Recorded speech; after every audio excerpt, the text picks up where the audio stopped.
Investigators are trying to establish how a train travelling between Australia's two biggest cities flew off the rails at high speed, killing an experienced driver and the pilot and injuring 11 passengers. It is a corridor that's had its share of problems. In fact, it's had a checkered history. I was shocked, and then I became angry because I felt that this was an avoidable problem. All of a sudden there was a loud bang. There is no such thing as a freak accident in railways, if you think about it.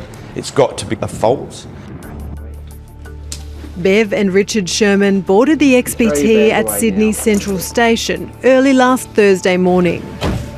About 7:40, it pulled out of the platform bound for Melbourne, an 11-hour journey on a winding, bumpy track. As the day wore on, the delays and stoppages were adding up. The train was late and the PA system crackled with an announcement.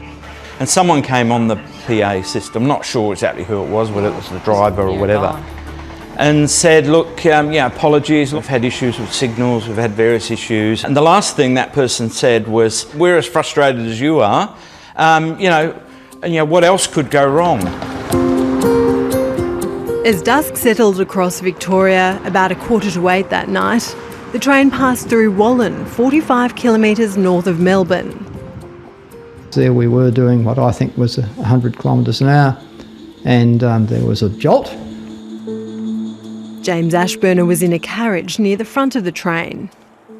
The carriage swayed violently and I was thrown about, and it was very difficult to keep in my seat. And I saw luggage go shooting by overhead. I was on the floor. All of a sudden I found myself on the floor. And then we came to a halt and I realised, we've derailed.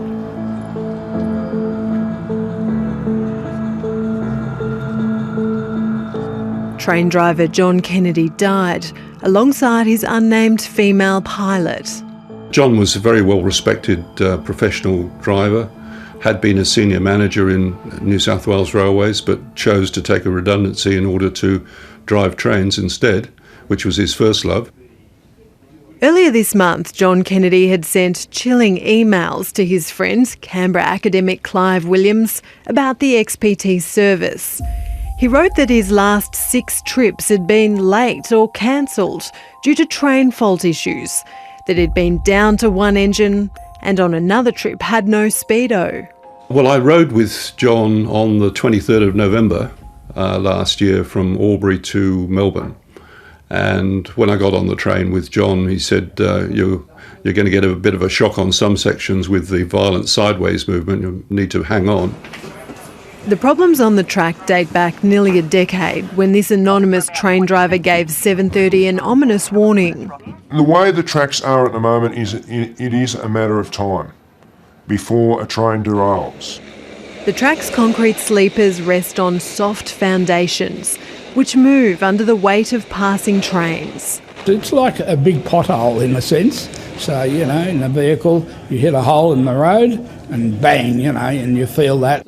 Rail campaigner John Hirsch says some money has been allocated to fix the mud holes, but the track generally is in poor shape.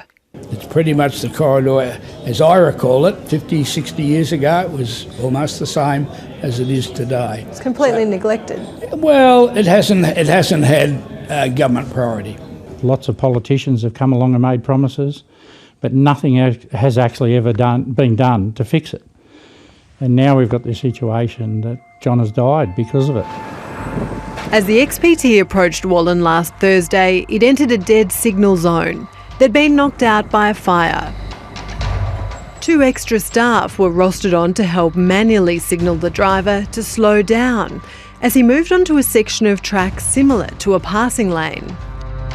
But the train hit the split travelling around 100 kilometres an hour by passenger estimates, far faster than the 15 kilometre an hour limit. Audio recordings of the signalling and the train's data logger should reveal whether the driver knew the track had been switched, how much warning he had, and whether he made any attempt to brake. Investigators from the Australian Transport Safety Bureau have seized the data logger and will report back in a month. For John Kennedy's colleagues, this tragedy won't fade fast.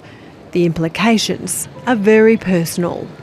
When an accident like this happens, we all stop and think, would we have done anything different? Would we have done what John had done? And I think we'd all come to the conclusion that if John has ended up in this situation, then it could have been any one of us.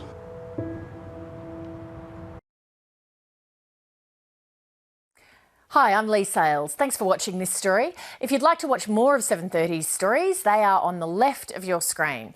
And tap on the button below to subscribe and get the latest from ABC News.